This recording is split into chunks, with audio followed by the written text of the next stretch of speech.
We monitored her through the silicon wastes. She treated it like a playground. The ping came in at 31 sem. Station time, and I almost dismissed it. I was 2 hours into a quiet shift, monitoring the outer sensor grid around the silicon wastes and quiet shifts on. This posting meant absolutely nothing. Moved nothing, breathed and nothing.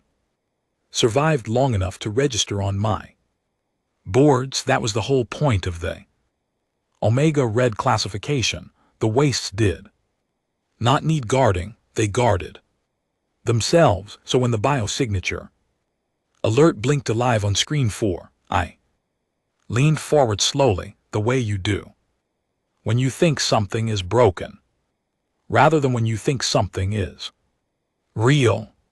Biosignature, single organism, warm-blooded, bilateral symmetry, approximately 62 kg, moving on 2 limbs at a steady pace of 4 km/h directly into the northern entry corridor of the silicon wastes. I ran a diagnostic on the sensor cluster. The cluster was fine. I ran a species match. The system hummed for 3 seconds, which was longer than usual, and then returned a result I had not seen attached to this zone in 11 years of service. Human. I sat back in my chair and stared at the screen for a full 30 seconds. The silicon wastes covered 4,000 km of a quarantined world that the Conclave had designated uninhabitable in the 3rd cycle of the expansion age. It was not uninhabitable in the soft, fixable way, the way that meant you needed better suits or stronger atmospheric filters. It was uninhabitable in the permanent geological way. The ground was a crust of interlocked silica crystal formations, some as small as a fingernail, some as tall as a building, all of them razor-edged. The atmosphere in the deeper corridors carried a constant low-level nanostatic charge that degraded electronic equipment within hours, which was why we had lost 3 probe drones just establishing the perimeter sensor ring. The temperature dropped 180 degrees between the height of the day cycle and the depth of the night, and those were simply the hazards we understood. There were readings from the inner corridor that our science teams had been arguing about for 9 years, without agreeing on an explanation. No conclave species had ever crossed the wastes on foot. The best attempt had been a deviant survey team with full environmental suits and 6 support drones. They had reached the 40 km mark. Before turning back, their team leader had filed a report describing the experience as, quote, genuinely unpleasant, and that description had passed into informal institutional memory as something of an understatement. The human was currently at the 3 km mark and walking steadily. I opened a channel to my supervisor. Kel Andres was a senior analyst with 23 years on hazardous zone monitoring, and she had the particular kind of calm that comes from having seen almost everything. She answered on the second tone. Vorath, she said, which was all she usually said when answering. I have a biosignature in the northern corridor, I told her. Human on foot. No. Vehicle signature, no drone escort, no. Distress beacon active, a pause, run. Your diagnostics already done, cluster is clean, signal is clean, she is real. And she is walking, another pause. Longer, she the species match sub. Reading gives a biological sex indicator, female, estimated age between 28 and 35 standard years. Equipments. I pulled the sensor breakdown onto my secondary screen. 1 pack, medium weight, approximately 12 kg, 2 fluid canisters, a tool belt with several Items I cannot individually identify at. This scan resolution, 1 rectangular. Object flat non-electronic. Approximately 30 cm x 20 cm. The system is classifying it as organic fiber-based. Paper, Kel Andres repeated in the tone of someone tasting a word they did not expect to need. That is my best reading. Yes. Log it as a possible sensor ghost. And flag it for the morning review team. I looked at the screen. The bio signature was now at the 4 km mark. Still 4 kmh, not slowing. Supervisor I said she has moved 1 km since I first called you. A much longer pause this time. I heard Kellendra said something. Down, keep monitoring, she said. Finally, file a preliminary report. Do not pull anyone else in yet, she ended. The channel, I pulled the visual feed. We had 3 functioning optical sensors along the northern entry corridor placed during the original Parameteris establishment 11 years ago. They were corroded and 2 of them had a static shimmer across the lower third of the image, but they worked well enough. I cycled through them until I found the one with the clearest angle on her position.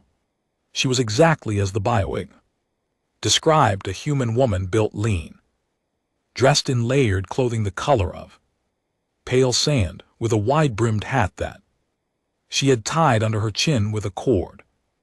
The pack on her back sat high and neat. Clearly loaded with practice, she moved with a relaxed, unhurried stride, her shoulders loose, her head, and this is the part that stopped me, tilted back.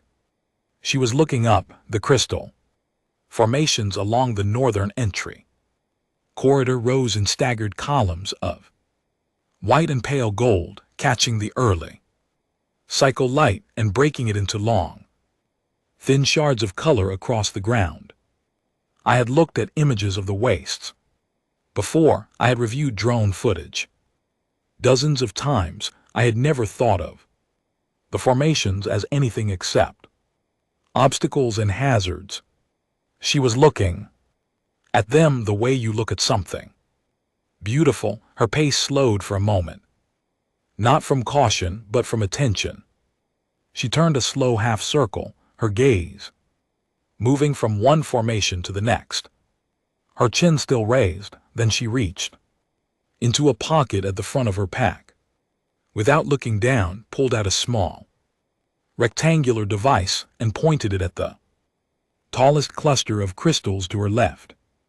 I zoomed the feed in as far as it would go without losing resolution. She was taking photographs. I filed my first preliminary report at 3:41.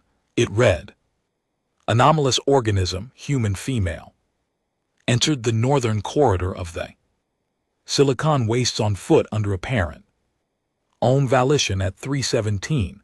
No distress signal, no support structure detected. Equipment load insufficient for projected environmental conditions. Survival window estimated at 6 standard hours based on fluid supply, temperature exposure and silica. Particulate respiratory risk, organism appears unaware of hazard conditions or is disregarding them. Monitoring continues. I sent the report, looked back at the screen and watched her photograph the crystals. The first real test came at ZO 509 when the morning wind cycle began in the northern corridor. I knew it was coming. The sensors had been logging the pressure differential for 40 minutes. The morning wind in the entry corridor was not dramatic. Nothing like the deep corridor events that had destroyed our probes, but it was consistent, and it carried silica chaff, fine particles of shattered crystal too small to see individually, dense enough collectively to function like very fine sandpaper against any exposed surface, against skin given enough exposure time. It caused lacerations against eyes. Without protection, it caused permanent damage within minutes. The wind picked up at 5:11. I watched the chaff cloud roll down the corridor in a pale shimmer, low to the ground, spreading as it moved. The human stopped walking. She looked at the cloud coming toward her. I leaned forward in my seat. She reached into her pack, not frantically, not with any sign of alarm, with the same calm, practiced motion she had used to find the camera, and pulled out a long cloth, which she folded and pressed over the lower half of her face, securing it at the back of her head. Then she pulled a pair of close-fitting eye covers from her tool belt and put those on too. The chaff cloud reached her. I could see it washing over her position, catching the light. She stood completely still, facing slightly away from the direct flow, her head down to keep the brim of her hat angled against the current. She did not run. She did not drop to the ground. She simply stood and let the cloud pass over and around her, the way a person stands in light rain when they have remembered their coat. The cloud moved past her in 4 minutes. She pulled the cloth from her face, tucked it back in her pack, and kept the eye covers on. Then she stopped again, turned around, and pointed her camera back at the dissipating cloud where it caught the early light and turned a faint, hazy rose gold. She took 3 photographs of the chaff cloud. I had my report open. I added a line: organism appears to be documenting environmental phenomena for personal records, reason unknown. Then I sat there for a while and watched her walk. By the time my shift was technically over at 600, she was at the 11 km mark. She had not slowed. She had not turned back. She had not activated any kind of emergency equipment. She had stopped twice more, once to kneel at the base of a crystal formation and examine something on the ground, and once to eat, sitting cross-legged on a flat section of crystal floor with her pack in her lap, completely at ease, as if she were in a park and not in a zone where the air itself was a hazard. Kel Andress appeared in the monitoring room at 6:02. She stood behind my station and looked at the screen without saying anything. For almost a minute. She is still moving, she said at last. Yes, 11 km. 11.4. Now. Kellenders pulled up a second station and sat down. She did not tell me to go off shift. I did not suggest it. What is she looking for? Kellendra said. Not really to me, more to the question itself. I had been thinking about this since 3:17. I had no answer that satisfied me.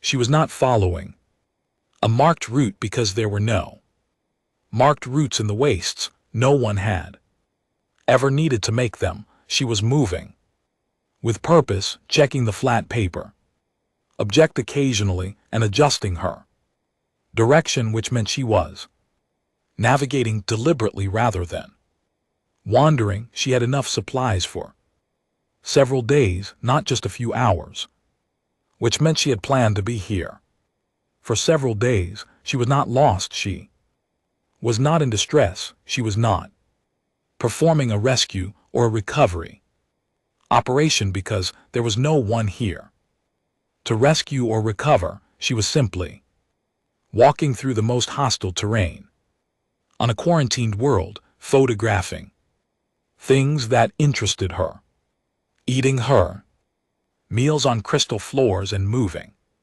steadily toward the place where in 11 years of monitoring this zone, nothing had ever survived long enough to send a signal back. I do not know, I told Kellendras. We watched her together in silence as she walked, small and steady. On the feed, her shadow stretched long across the crystals in the early light. her head tilting back every few minutes to look at the formations above her. The sky over the wastes was a deep clear, mineral blue in the early cycle, and the crystals caught it and threw it back in fractured pieces, and the woman walked through it all as though she were exactly where she had always meant to be. I filed my updated report at 6:30. It was 3 pages long. My supervisor read it and approved it without comment. At the bottom I had written this: Analyst does not believe the organism is unaware of the hazard conditions. This analyst believes she is aware and has simply decided that the hazard conditions are not a sufficient reason to leave. I did not know at the time how much more true that would become.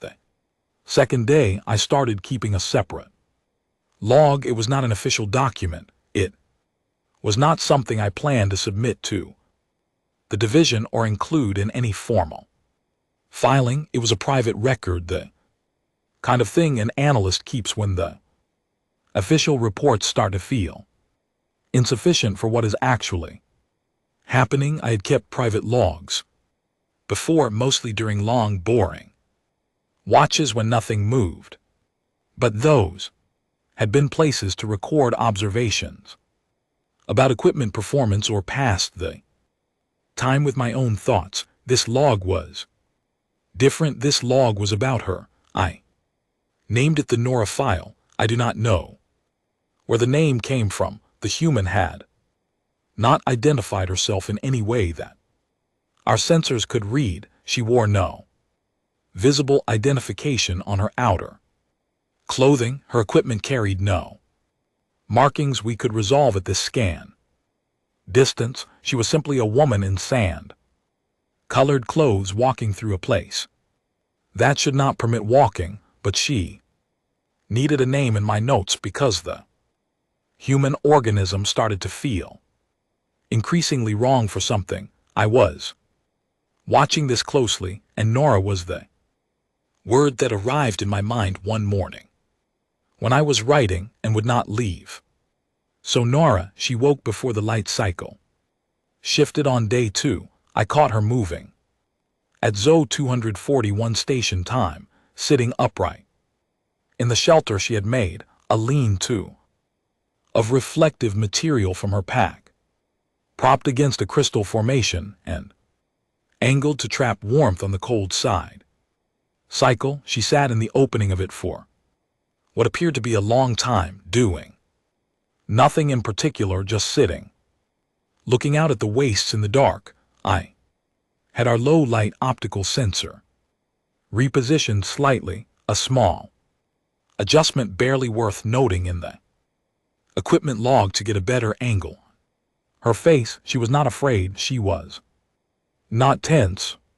She had the expression of a person sitting on a quiet evening in a comfortable place, watching the world settle into night, or in this case, watching the crystal formations of the most hostile zone on a quarantined world catch the faint blue light of the satellite arc overhead and scatter it in silence. At 3:14 she ate a small amount from one of her supplies, drank from her fluid canister, and began packing up the shelter. She was moving again by 3:40, full 90 minutes before the light cycle came up. She navigated the dark using a small handheld light that she kept low and close to the ground, watching the surface ahead of her with focused attention. She was checking for crystal edges. She knew they were there. She was managing them, not ignoring them.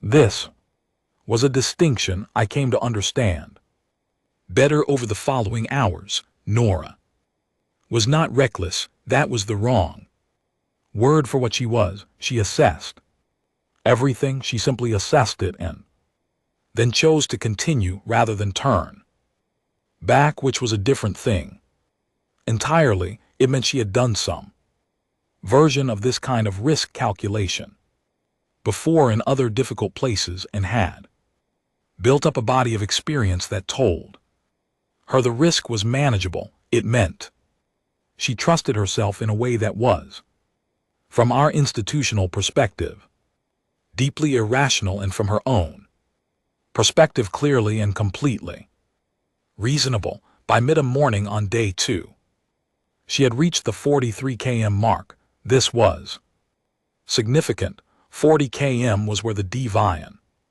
survey team had turned back. 40 km was, informally, the furthest point at which any non-automated object had ever penetrated the waste. Nora passed it at 8:47 without slowing down and without, as far as I could tell, being aware that it was any particular kind of threshold.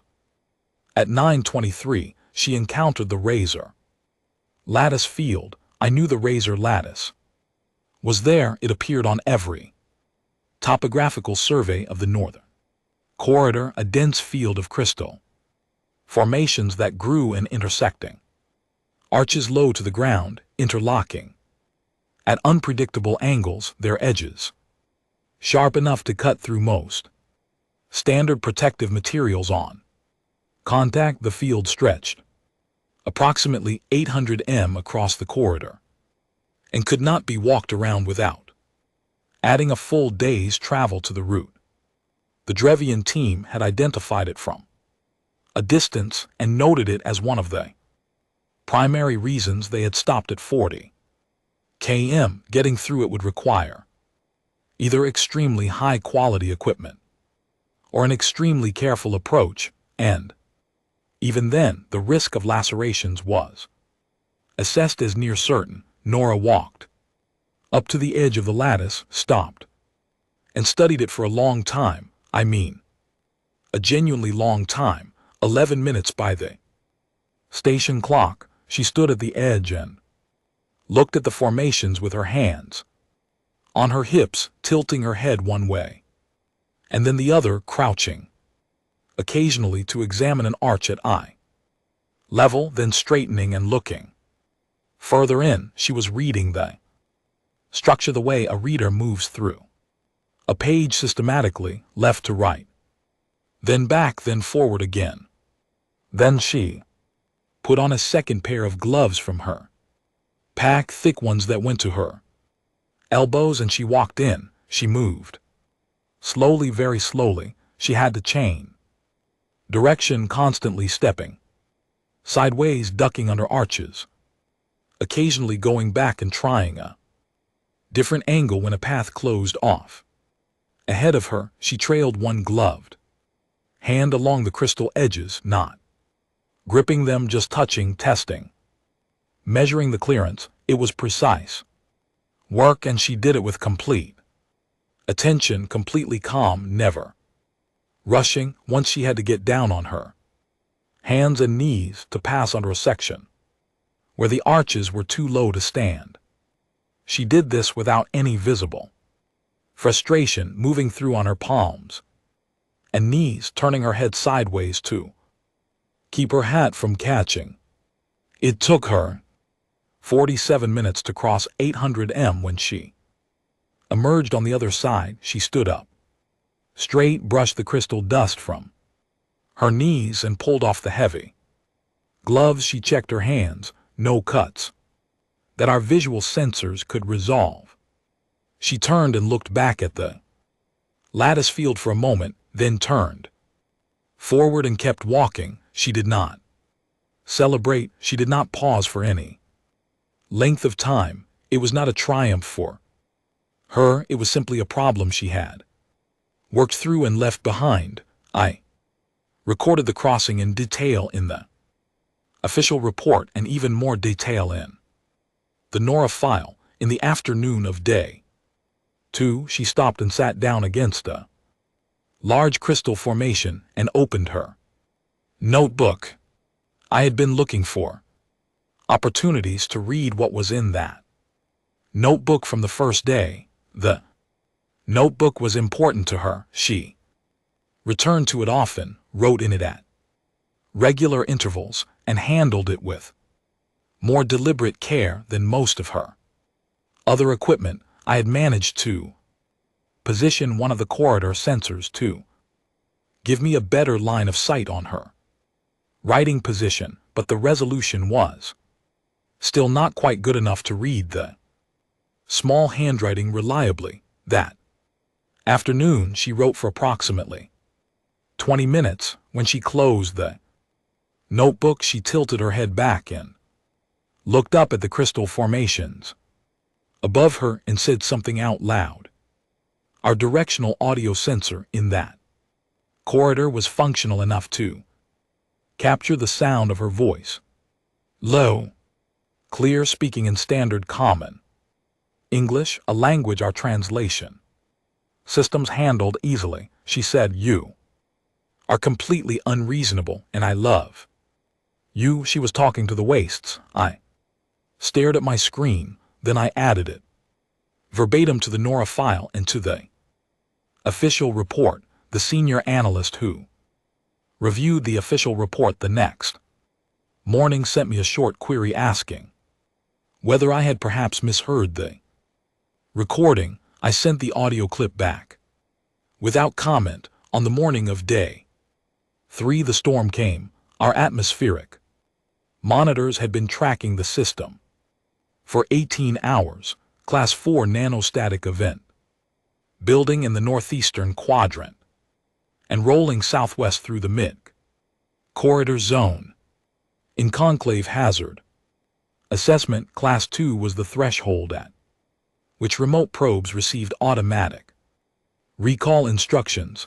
Class 3 required immediate shelter and hardened protection for anything we wanted to keep intact. Class 4 was the level at which we wrote things off and waited for it to pass. Nora had no atmospheric monitors. She had no early warning system of any kind. She was walking southwest through the mid-corridor zone.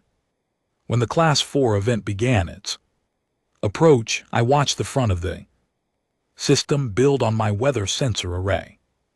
I was broadcasting emergency alerts on every frequency her species was known to receive, had been doing so since the previous evening as the storm developed, and knew with complete certainty that the nanostatic charge in the mid-corridor was blocking every signal I sent. She could not hear me. She had no idea what was coming. At 8:12 she stopped walking. She stopped, looked at the sky ahead of her, and put her hand out flat in front of her, palm down, fingers spread. I did not understand what she was doing at first. Then I understood. She was feeling the static charge in the air, even without instruments. The charge differential ahead of a Class 4 nanoatic event was physically detectable, a prickling in exposed skin, a faint metallic sensation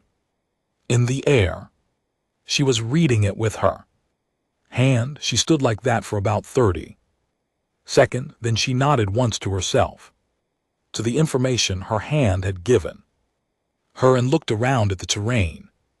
She identified a wide flat-backed crystal formation to her east, large enough to provide a windward face, and walked toward it. From her pack she produced the reflective shelter material she had used the first night and set it up efficiently, anchoring the edges to the crystal floor with metal pegs she drove in by hand. She sealed the leading edge as close to the ground as she could get it. She got inside. The storm hit at 8:41. I have a clear atmospheric sensor record of the event. At peak intensity, the nanostatic charge in the mid-corridor reached a level at which an unshielded electronic device left in the open would have been non-functional. Within minutes, the wind was not the worst. It never was an static event, but the charge itself was the hazard, saturating everything it touched. I could feel it in our sensor readings, the data getting slightly noisy at the edges, the way it always did when a big event rolled through. Inside her shelter, Nora ate her midday meal. I know this because the biowig showed normal metabolic activity, consistent with eating, and because when the storm passed at 9:34 and she emerged, she had the empty container from a food block in her hand, which she folded neatly and put back in her pack. She stood outside the shelter for a moment, breathing the post-storm air, which always carried a sharp, clean charge that our science teams described as electrochemically active. She breathed it in deeply, like someone breathing cold morning air on a mountain. Then she sat down on the crystal floor just outside the shelter, opened her notebook, and wrote for a long time. This time the angle was good. I spent 20 minutes working with the sensor feed, adjusting the zoom carefully to avoid resolution collapse. And finally, I got enough clarity to read most of what she had written. She had given the storm a name, Frank. She had called the Class 4 nanoatic event Frank. She had written, Frank arrived earlier than I expected. He was worse than the last two I have sat through in terms of charge intensity. I could feel the air biting even through the shelter lining, which is new, but the colors on the leading edge were incredible. That particular blue-violet you get when the static interacts with the silica particulate at altitude is something I have not been able to fully capture on camera yet. Need better timing on the approach. Must come back to this corridor before the end of the season. That was all, Frank. Worse than I expected. The colors were incredible. Must come back. I sat at my station and read that for a long time. Then I sent the transcription to Calendra's with a subject line that said simply, please read this when you have a moment. She called me 8 minutes later. She named it. Calendra said, yes, she is planning to come back. That is what she wrote. Pause on the channel. In the background of Calendra's station, I could hear the quiet sounds of the monitoring room, the low hum of equipment, the occasional chirp of a sensor cycle, normal sounds. Everything normal except this one extraordinary thing on my screen. Vor. Calendra said, how many storms has she sat through in this zone? Based on her note, she mentions the last two. This appears to be at least her third recorded exposure to nanostatic events. In this particular corridor, her third. Calendra said very quietly, yes, in this zone, another long pause. She has been here before. Calendra said it was not quite a question. That is my assessment, I said. She moves with too much familiarity. She knew approximately where to shelter. She expected the storm's timing and was only slightly wrong. She has reference experiences from previous visits that she is using to calibrate this one. I believe she has done this or something very similar at least twice before. The silence on the channel was so complete that I checked whether the connection had dropped. How has she survived previous visits? Calendra's asked. Supervisor, I said I believe the more accurate question is why would she not have survived them? She is competent. She is prepared, and she appears to have a very accurate understanding of what this environment will and will not do to her. We have been classifying the wastes as omega red based on what it would do to us, to deviants, to Chantal 4 species. We have never actually monitored what it does to a human who knows what she is doing. A very long pause. Keep monitoring, Calendra said. She did not end the channel for several seconds after that. I could hear her breathing. Keep monitoring very carefully, she added, and then the channel closed. Nora packed up her Shelter at 11:03 shouldered her pack, checked her paper map and walked on. She was now 61 km into the Silicon. Waste-S, she was moving steadily. She was intact. Round 6 Class 4 event with what appeared to be mild annoyance that she had not captured the colors properly on camera.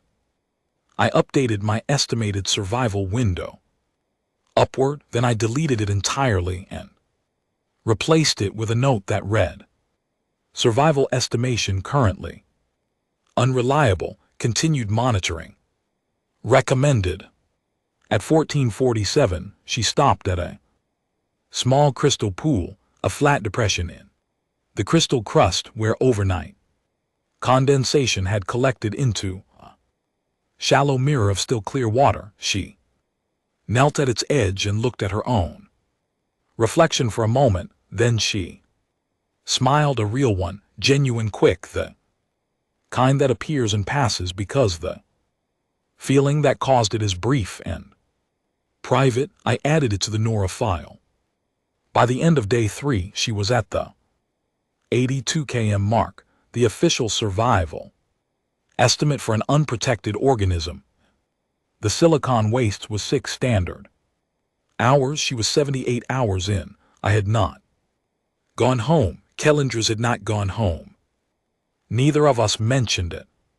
We sat at our stations, watched the screens, drank what passed for a warm beverage in the monitoring room's galley supply, and we watched Nora walk. She found the deep corridor on day 4. I knew it was coming, the route she was following, plotted on her paper map with a confidence that suggested she had planned it carefully from reference materials we could only guess at, was taking her directly toward the inner zone. The sensor ring at the 100 km boundary was the last line of equipment we had maintained with any reliability. Beyond it, our coverage became sparse. Single sensors placed years ago, many of them functioning at reduced capacity, some of them dark entirely.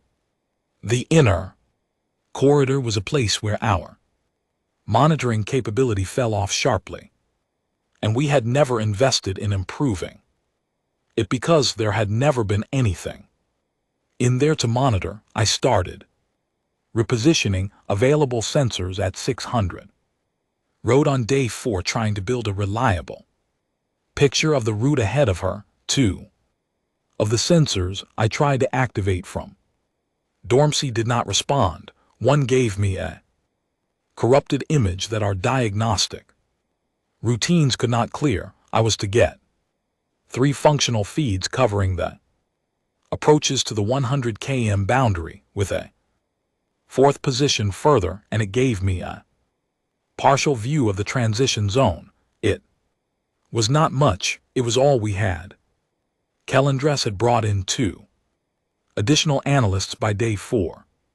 Their names were Tyranfor and Owen Solis, and they were both from the Hazard Assessment Division rather than Standard Monitoring. They had been briefed on the situation in the kind of careful, neutral language that Kel Andress used when she wanted people to understand something serious without alarming them, and both of them had sat down at stations and immediately started asking me questions about the previous day's data. I shared the Nora file with them. Tyranfor read it without speaking. Owen Salis read it and then looked at me and said she named a Class 4 event. Frank, I said. Owen Salis turned back to the screen. At 9:24 on day 4, Nora passed the 100 km marker. The 3 sensor feeds I had set up along the approach all captured her crossing.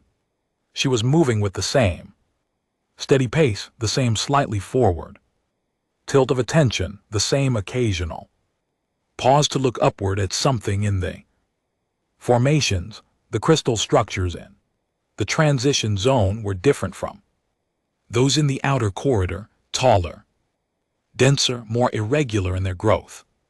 Patterns with a faint internal luminescence in some of the larger formations that our science teams had documented and never explained. The glow was very faint in daylight, but it was there if you knew to look for it. Nora knew to look for it. She stopped at the first luminescent formation. She reached a column approximately 3 m tall with a slow interior pulse that our earlier surveys had described as a piezoelectric phenomenon caused by ground pressure differentials. She stood in front of it. For a long time, she reached out and placed her palm flat against its surface, not pressing, just resting her hand there. She held that position for nearly 2 minutes. Then she stepped back, took her camera out and photographed it from 4 different angles. She has seen these before, Tyron 4 said from his station, watching the same feed I was watching. I believe so, I said. How many times has she been in this zone? I did not have a certain answer based on her level effort, her preparation, her familiarity with storm patterns and terrain features. My best estimate was that she had made at least 2 previous extended entries into the outer and mid corridor. Whether she had reached the transition zone before, I could not say.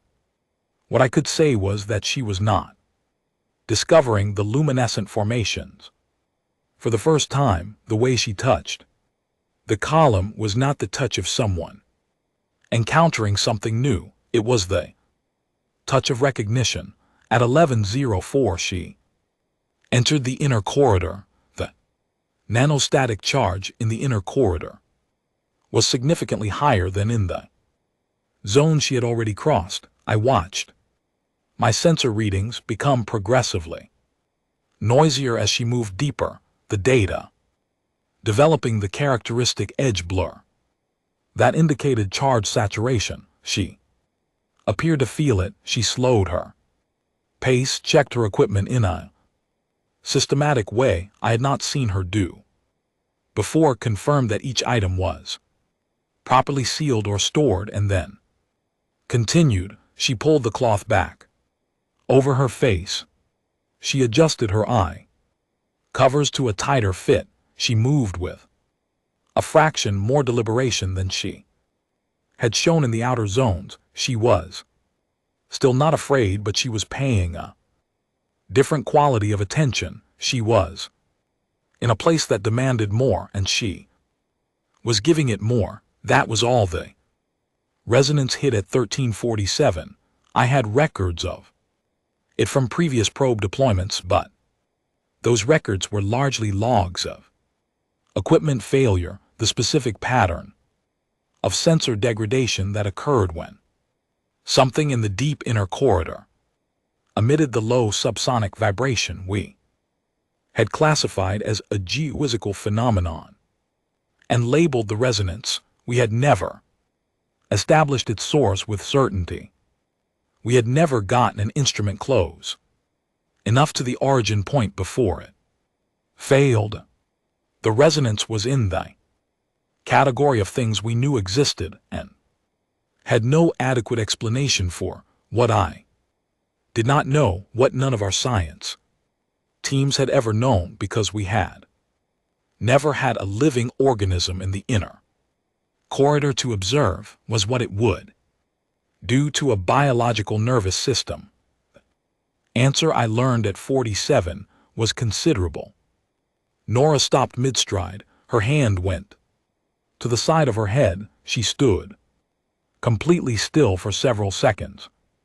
And in that stillness I could see something that I had not seen in the previous 3 days. Difficulty, not panic. Not collapse, but genuine visible difficulty. 1 step low to the left. Corrected, then 1 step back, corrected. Again, her other hand came up and she pressed both palms briefly to her temples. Tyranfer was on his feet at his station.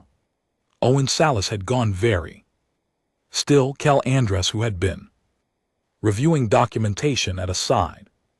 Stations was now standing behind me and watching the feed. Nobody spoke. Nora took one more step and then lowered herself carefully to the ground. She sat cross-legged on the crystal floor of the inner corridor, her back straight, her hands resting on her knees, palms turned upward. She closed her eyes. She breathed. That was what she did. That was the entirety of her response to the most severe neurological hazard in the silicon wastes. She sat down, closed her eyes, and breathed slowly with deliberate rhythm, the kind of controlled breathing that is not automatic but chosen, the kind you practice until it becomes reliable.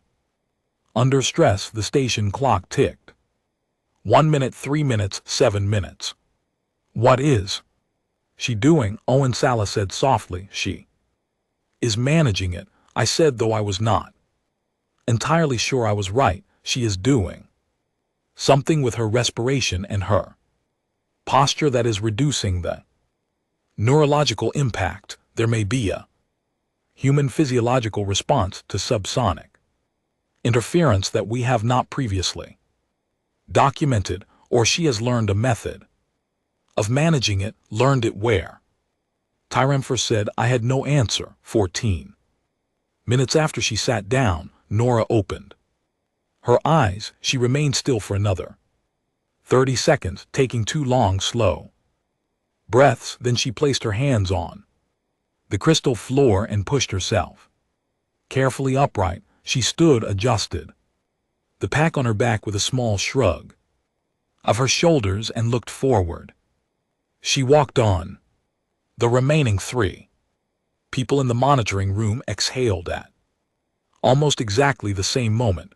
Kel Andress put her hand briefly on my shoulder, which she had never done in 11 years of working together, and then she went back to her station without saying anything. At 15:02, Nora stopped.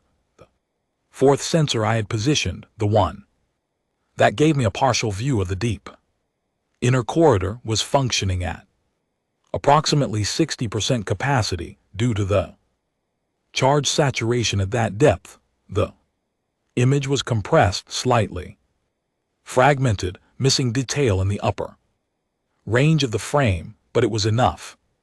Something was ahead of her. It was large. That was the first thing I registered, a presence in the feed that did not match any of the crystal formations I had cataloged from previous surveys.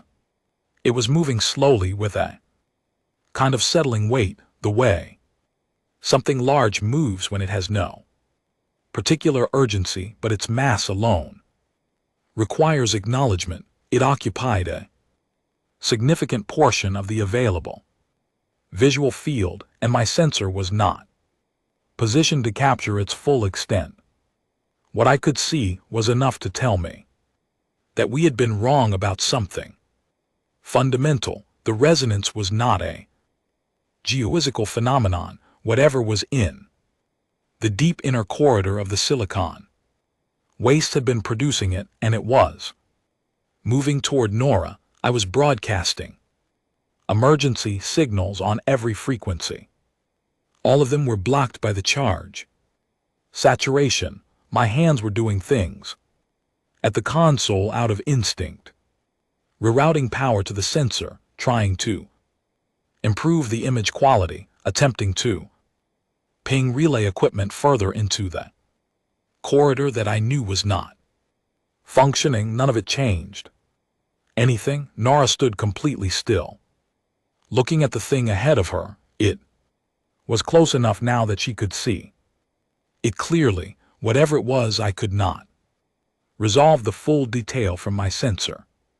I could see her face, though, because she was angled slightly toward my camera, and the remaining resolution was enough for that. I watched her face while she looked at something I had no category for. She was not afraid. I want to say this carefully because it matters.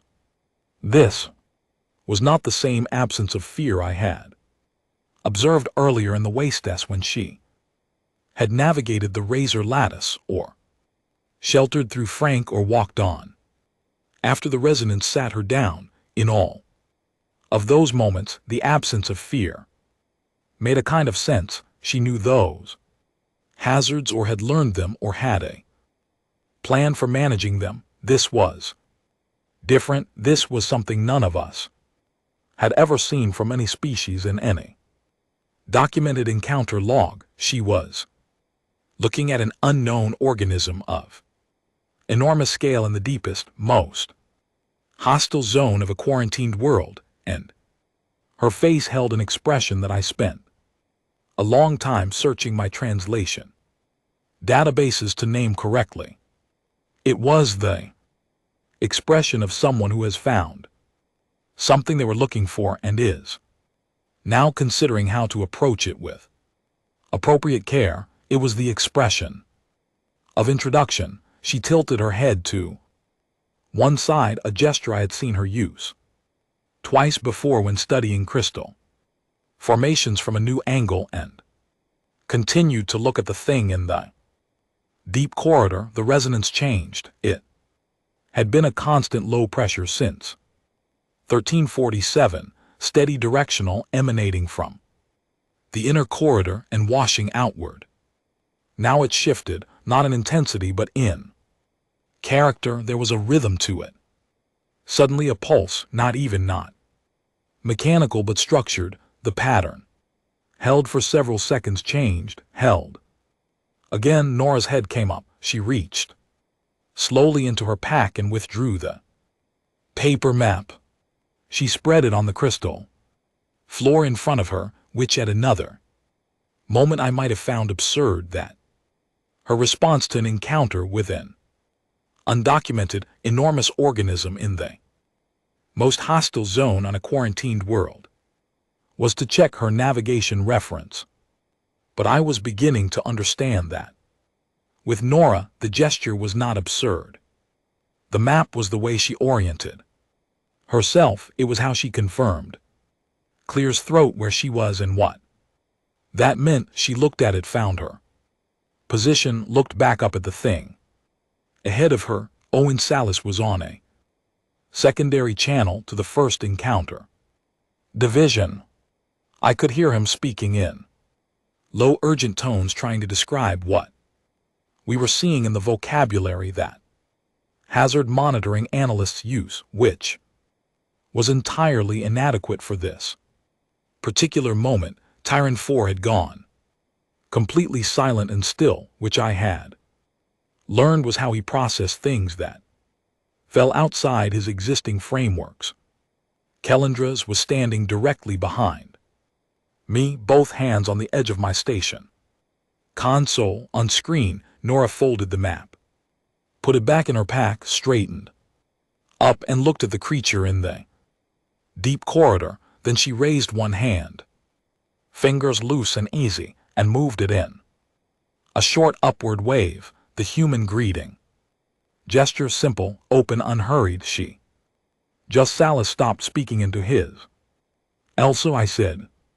The resonance pulsed once more, and then for the first time since it had begun, it went quiet. The silence lasted 22 seconds. I counted them because I had nothing else to do with my hands. The monitoring room was so quiet that I could hear Owen Solis's channel to the first encounter division still open, transmitting only silence because he had no words left for whoever was on the other end. Then the resonance returned, and it was different. Before it had been a pressure, a single sustained phenomenon with no interval, no shape, no address, the way a sound can fill a room without being directed at anything in particular. Now it had intervals, gaps, repetitions, not regular, not mechanical, but present in a way that meant something was controlling them.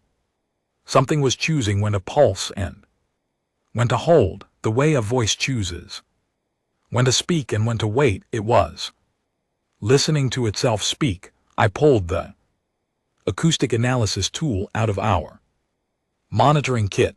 We used it primarily for atmospheric event classification, but it could graph frequency and pattern data from any auditory input, including subsonic.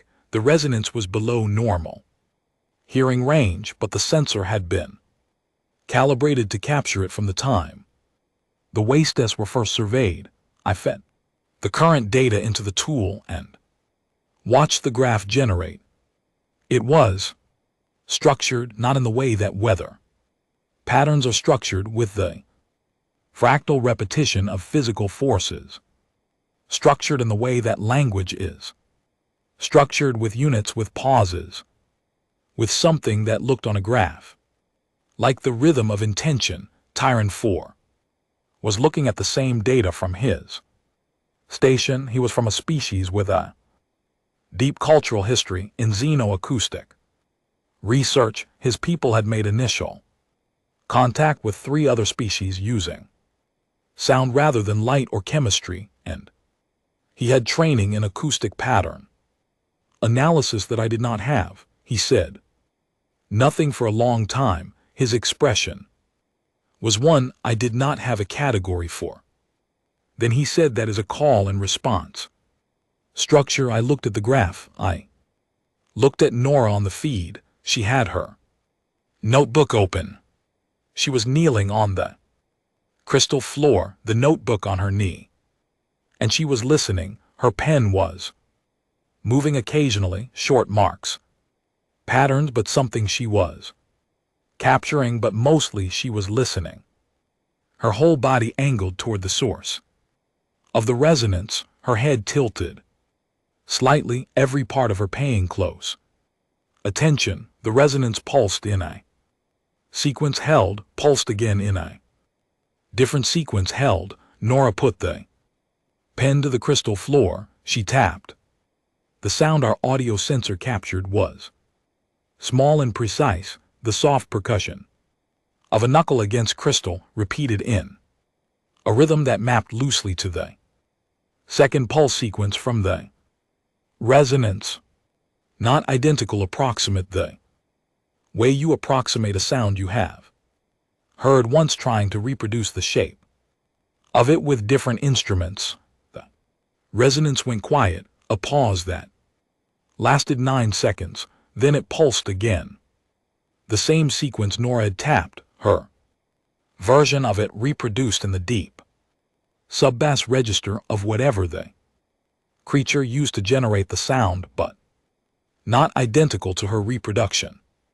Adjusted, corrected, almost as if it were offering her the right version of what she had tried to say on the acoustic graph. Tyrant 4 had both hands flat on his station console. His vocal translator was switched off. When he spoke next, it would be in his own language, which I did not understand well, and I would have to ask for a repeat.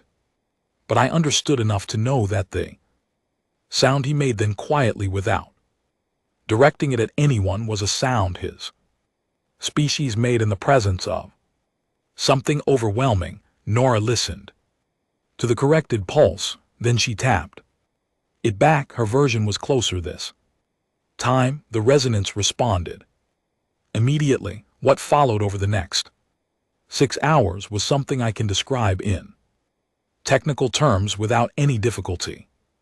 The acoustic logs are clean, the visual feed is archived, the timestamps are precise. I can tell you that 43 analysts from 7 species were connected to my feed by the second hour, most of them in total silence.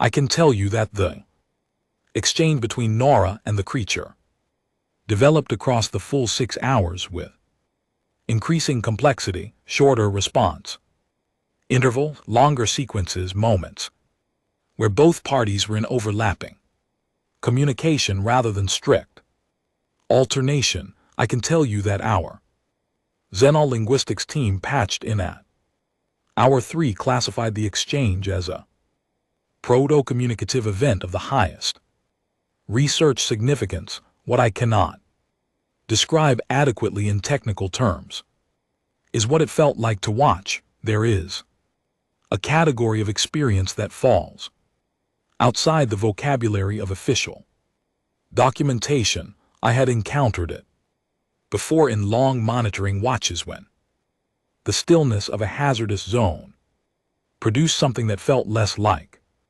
observation and more like witnessing.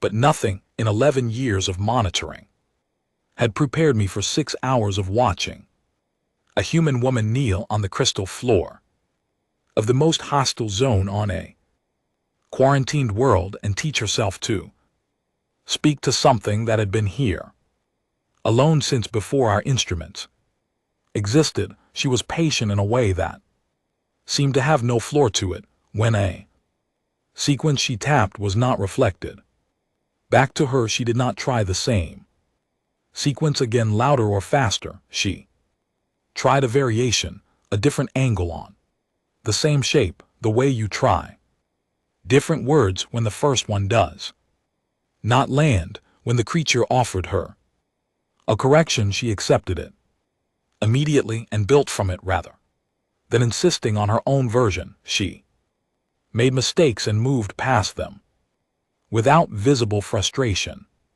She made progress and acknowledged it with a brief nod or a soft sound that audio sensor captured, but that the acoustic analysis tool classified simply as nonverbal positive reinforcement, which seemed to me a very description for something that was clearly closer to joy. At the third hour she laughed, not loudly, not long, a short quiet sound that came in response to a pulse sequence that was on the acoustic graph, notably different from the sequences that preceded it, different in a way I could not fully characterize, only note Tien, for who could characterize it, did so in a brief annotation to the shared log. He wrote, the preceding sequence contains structural elements consistent with what xeno-acoustic literature terms a rhetorical variation, a deviation from established pattern for effect rather than information in species whose communication has been studied. This typically occurs in contexts of social ease. In his own note margin, which he apparently forgot was visible in the shared document, he had added 3 words in his own language.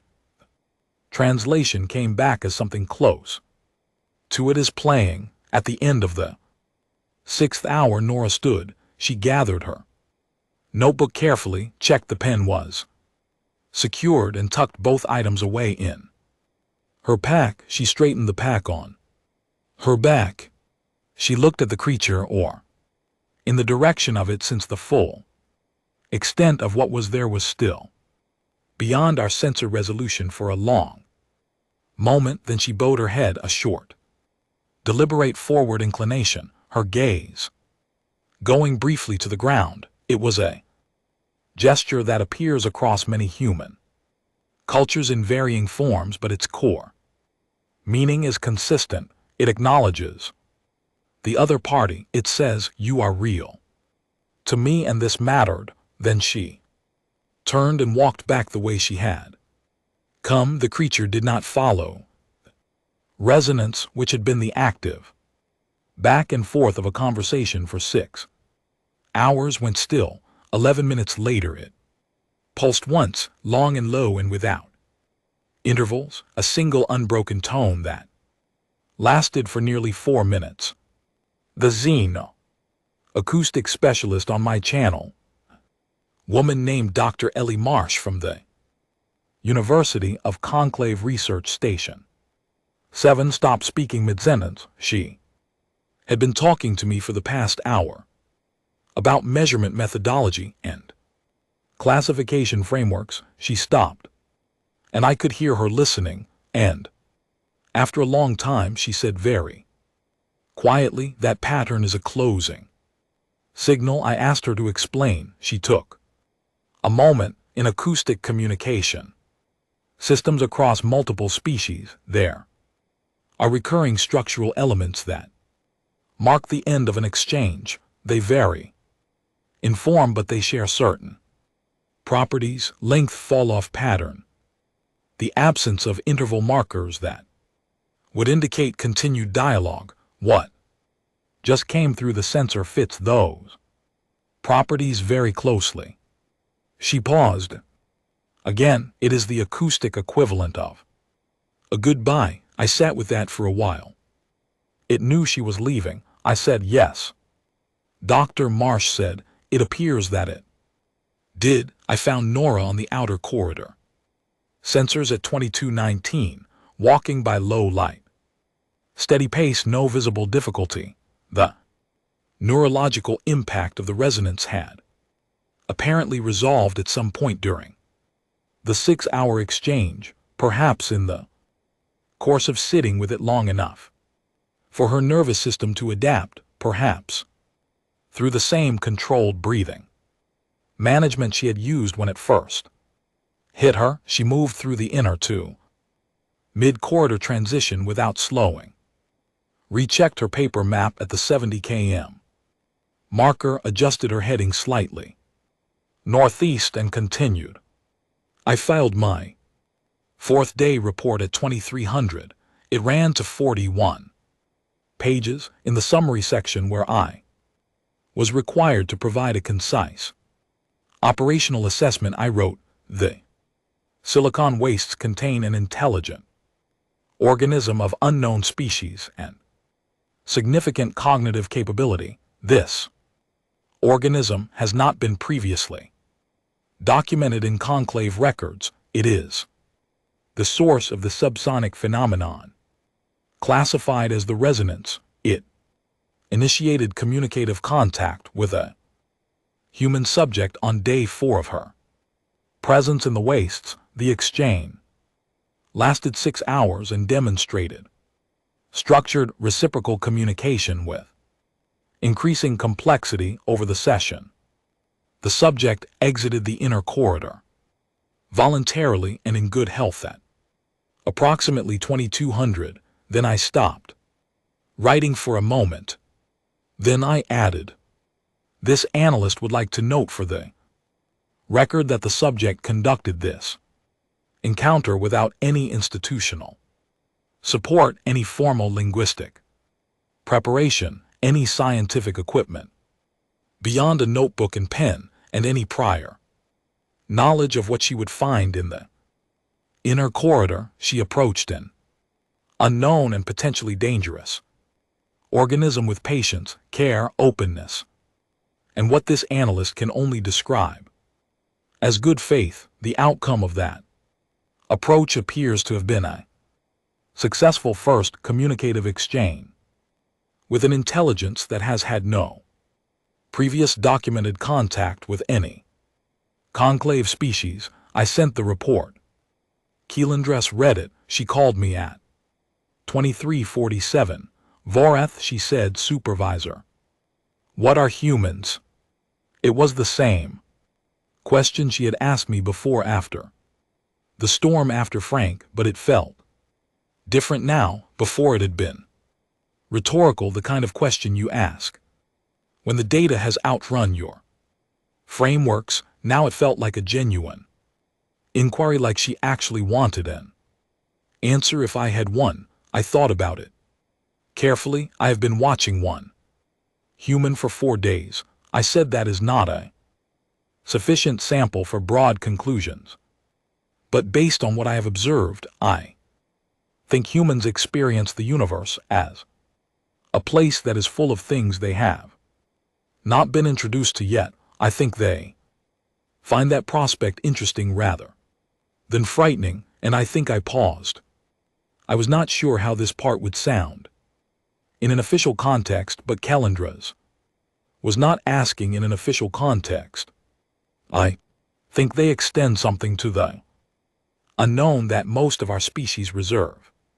For the familiar, I do not have a precise word for it in our shared language. The closest I can find in the human linguistic database is the word trust. Keelandress was quiet for a long Time, she trusted it, she said at last. From the first moment she saw it, I said, or she chose to behave as though she did, and apparently the difference between those two things is not as large as we might assume. The channel was quiet outside the monitoring room window. The quarantined world turned in its orbit, indifferent, and somewhere in the crystal interior of the silicon wastes, something enormous and ancient that we had never known existed, settled slowly into silence, the last note of its goodbye still fading through the rock. 8 months is not a long time in conclave institutional terms. 8 months is not long enough to reclassify a zone, convene a full science council review, complete a xenobiological assessment, or publish findings in any of the major research publications. 8 months is barely enough to get people to agree on the right vocabulary for what we had witnessed, let alone agree on what to do about it. The committees met, the report circulated. Dr. Marsh filed 3 papers in rapid successions. We should, 2 of which were contested immediately by researchers who had not been watching the feed and were therefore working from the acoustic logs alone, which, as anyone who had been in that monitoring room could tell you, gave you perhaps 40% of the actual experience. 8 months, in short, was not long enough for the conclave to do very much. It was apparently exactly long enough for Nora. I was reassigned to monitoring post 7 of the Silicon Wasti sector at my own request, having submitted the request 3 times over the course of the 8 months following. Day 4, the first 2 requests were processed normally, which in conclave administrative terms meant they were acknowledged, assigned a reference number, and placed in a queue. The 3rd request was approved 2 weeks after it was filed, which in conclave administrative terms was extraordinary speed, and which I attributed to the fact that Kel Andrus had countersigned it with a personal note that I was not shown, but whose effect I could infer. I took the posting. I moved my personal equipment to the monitoring station. I set up my instruments with a particular attention of someone who intends to be there for a while. I reestablished all 3 outer corridor optical sensors, replaced one that had degraded beyond repair, repositioned 2 others to improve angle coverage, and upgraded the signal relay at the 100 km boundary to extend our useful visual range into the transition zone. Then I sat down and I waited. I did not know she would come back. I had a strong feeling that she would, but feelings are not data, and I was trying to remain professionally calibrated about the whole situation. I had the Nora file. I reviewed it. Occasionally, I kept the acoustic analysis tool loaded and ready. I kept Dr. Marsh's contact information in my quick dial register at 6:19 on the 243rd day after Nora had exited the wastes. A biosignature pinged on sensor array 4 at the northern entry corridor boundary. I had been in the middle of a routine equipment calibration check. I stopped. I looked at the screen. I ran the species match. Without needing to be told, it came back in 2 seconds. Human female, 63 kg, moving at 4 km per hour into the northern entry corridor. Then 38 seconds later, second ping, different return signature, close behind the first human female, approximately 55 kg, moving at a slightly slower pace, approximately 3.6 km/h. There were 2 of them. I contacted Kellandras. She was on a different posting now. sector's administration, which she had taken when she felt she could no longer justify remaining on monitoring watch for an event that might never recur. She answered her channel in the careful tone of someone managing multiple simultaneous demands on their attention. "It is Voreth," I said. "She is back." Careful tone dissolved when she crossed the boundary 7 minutes ago. She brought someone a pause, another human, yes, a second female, younger bioig profile. I would estimate early 20s, lighter pack load, moving slightly slower. She brought a second person into the wastes. Kellandra said slowly. "She brought a second person into the wastes," I confirmed. Another pause longer. "She is teaching someone. That is my assessment. The second individual's movement pattern is consistent with someone following a guide, staying slightly behind, stopping when the lead figure stops, matching heading adjustments. Nora, the original subject, is the lead. She knows exactly where she is going." I heard Kellandra set something down on her desk. "I am patching in remotely," she said. "Keep me on the feed, of course." I pulled up the visual. The outer corridor sensors were cleaner than they had been 8 months ago, thanks to my refurbishment work, and the image quality was noticeably better. I could see them both clearly.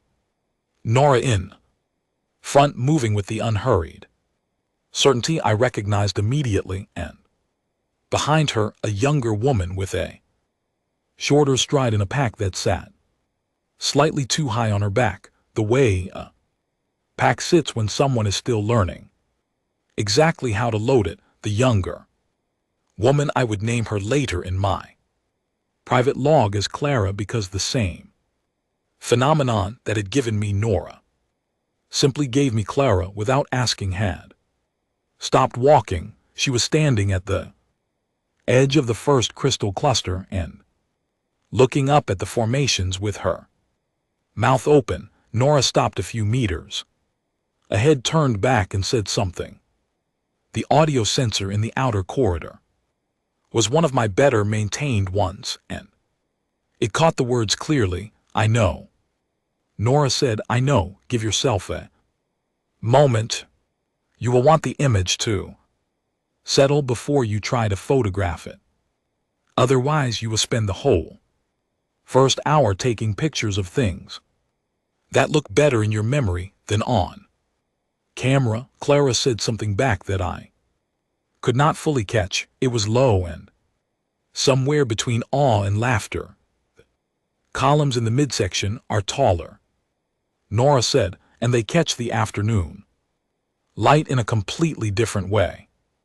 "Save your camera charge." Then she turned and kept walking, and after a moment, Clara followed. I noted in my log the original subject has returned. She appears to be functioning as a guide and instructor to the second subject. She has communicated practical knowledge of the environment. She is treating the waste as a place worth teaching someone about. Emotional register calm, engaged with what I would characterize as quiet pleasure. I filed a brief alert to the conclave. First encounter division. Subject has returned to the Silicon Waste sector with a second human companion. Monitoring in progress. I recommend standing by with xeno-acoustic support. Dr. Marsh responded to that alert in under 4 minutes, which was faster than most people respond to messages they have been waiting for. She was available if needed, she said, and would be monitoring the acoustic sensor feeds in real time. The two women navigated the outer corridor together over the course of that day without significant incident. Clara stopped often for the crystal formations, for a small wind spiral that moved along the corridor floor in a lazy clockwise pattern and scattered crystal chaff in a temporary arc of pale light for a section of ground where the subsurface crystal layer was thin enough that each footstep produced a faint resonant chime. That last one stopped her for nearly 5 minutes. She kept stepping, listening to the sound, stepping again. "Can we camp here?" she asked Nora. "No," said Nora without looking up from the paper map. "The night temperature at this subsurface density drops to a rain that will make you genuinely uncomfortable. Another 3 km and the crust thickens. That is where we sleep." Clara stepped on the chiming ground one more time. The sound it made was clear and bright. "Tomorrow," she said. "Tomorrow we can come back through it," Nora said, "but we keep moving now."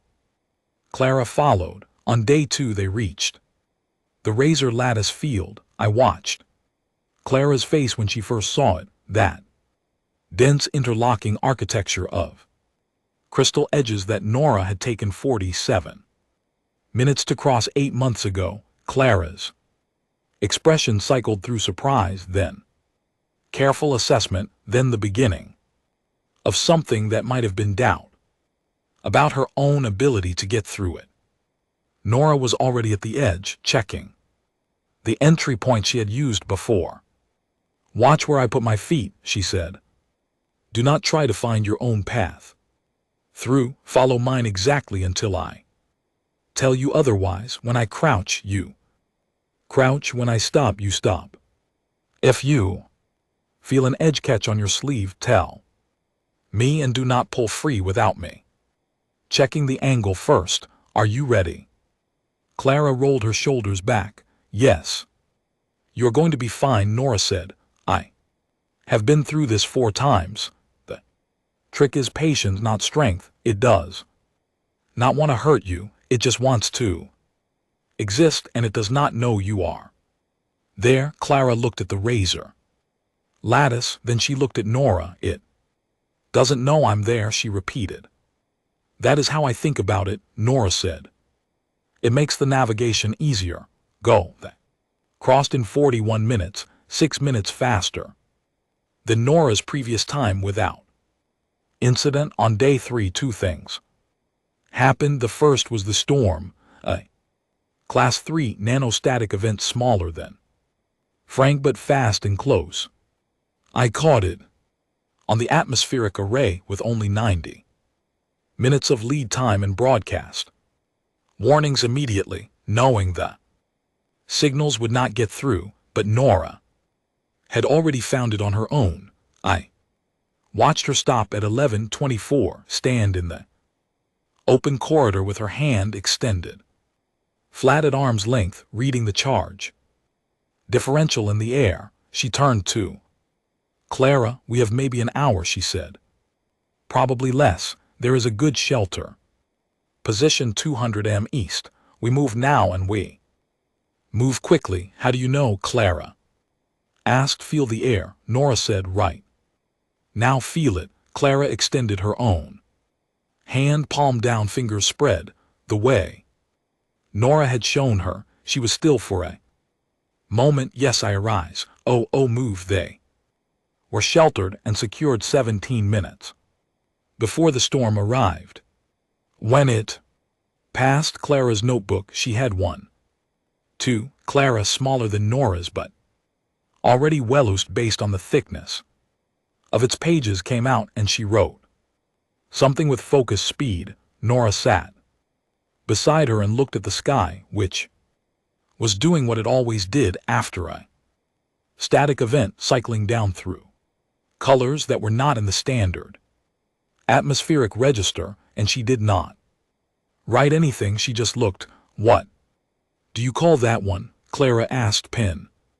Still moving. Nora was quiet for a moment. "I have not named this one yet.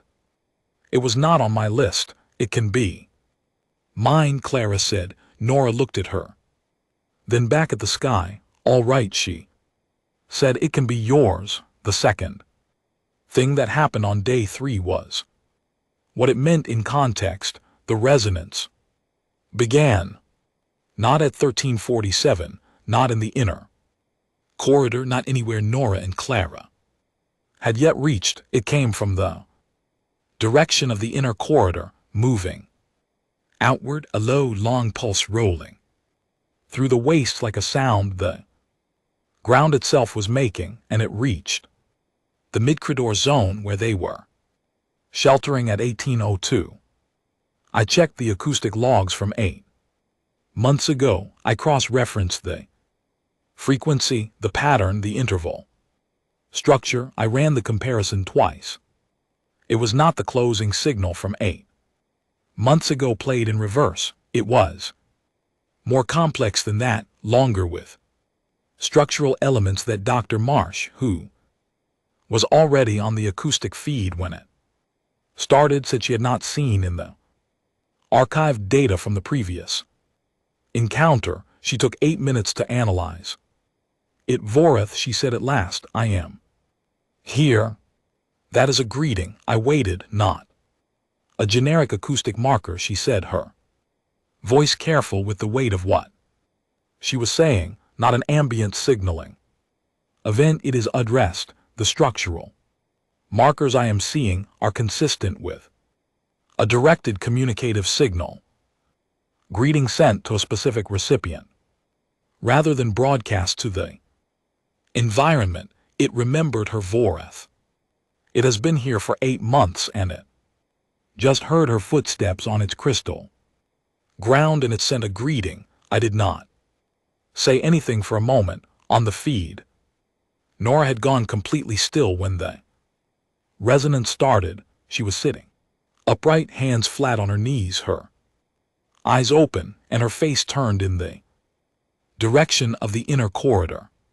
Clara, beside her, was watching Nora rather than the direction of the sound, trying to read what she should feel from Nora's expression. What Nora's face held was something I could name now, having learned it over 8 months of reviewing the archived footage and trying to understand the human catalog of expressions. It was homecoming, the feeling of returning to a place that holds something irreplaceable, the recognition that what you left is still here and has been waiting. Can she hear it? Clara asked softly. Not the way you mean, Nora said, but yes, she can feel it. She pressed both palms flat against the crystal ground, just as she had done on the first day when she touched the luminescent column, listening through her hands. After a moment, she said, we will reach her by tomorrow afternoon. I want you to see it before dark. Her Clara said, that is how I think of the resonance. Nora said simply, I do not know if it is accurate, but that is what she has felt like to me from the first time I sat with her. The resonance pulsed once more, low and slow, rolling through the crystal ground and up through Nora's palms and out across the monitoring feed to where I sat 11 years into a posting I had never expected to mean this much. I closed the official reporting interface. I opened the Nora file. I wrote the following entry, which I have never deleted and which I will not delete, because in 11 years of monitoring hazardous zones, I have never come closer to an adequate description of what I was watching.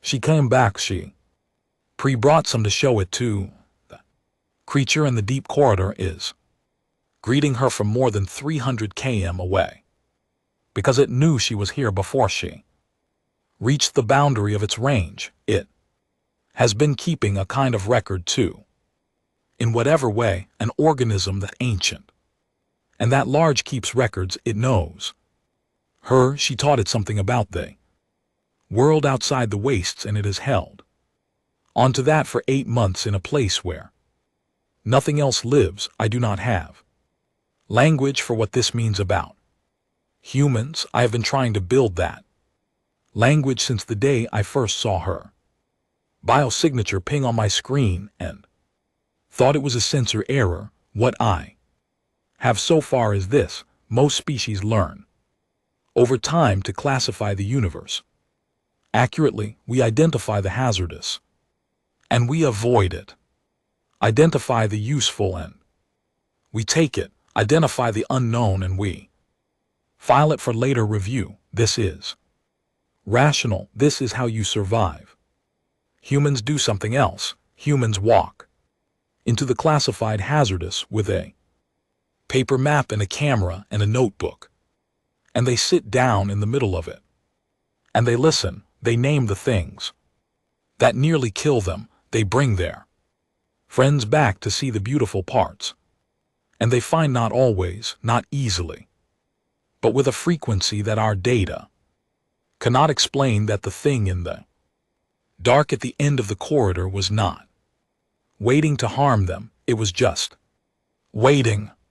And some part of it, some ancient and enormous part of it that had been alone in the silicon dark since before our instruments existed, had been hoping in whatever form hope takes in a creature like that, that someone would eventually come. She came. She waved. It greeted her back. I have not yet found the word for what humans call what they extend to the world when they choose to be the one who goes first. Trust is close. Courage is close. Neither one is quite right. The closest I have found, after 8 months of searching the human linguistic archive, is a word they use in a particular context with when someone enters a room full of strangers and walks toward the nearest person with their hand out, open palm visible. They call it hello.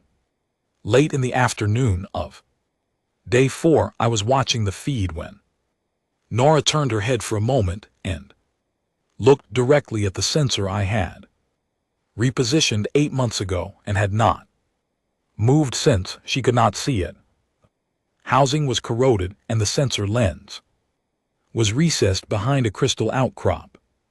There was no visible indicator that would tell a human eye that a camera was there. She had no reason to know she was being watched and every reason to believe she was alone with Clara in the wastess. She looked at the lens for 2, maybe 3 seconds. Then she smiled, the same quick private smile I had cataloged from the crystal pool on day 1, the one that arrives and passes because the feeling behind it is brief and belongs only to the moment. Then she turned back, said something to Clara, and kept walking. I sat at my station for a long time afterward. Then I did something I had not done since I was assigned to monitoring duty 11 years ago. I reached forward and manually positioned my desk panel to face the sensor feed on screen 1, Nora's feed, the good clear one. And I raised my hand, fingers loose and easy, and moved it in a short upward wave. She could not see me. She had already turned away. None of it meant anything in any practical sense, and I was aware of that while I was doing it. It meant something to me. I put my hand down, pulled my notes toward me, and went back to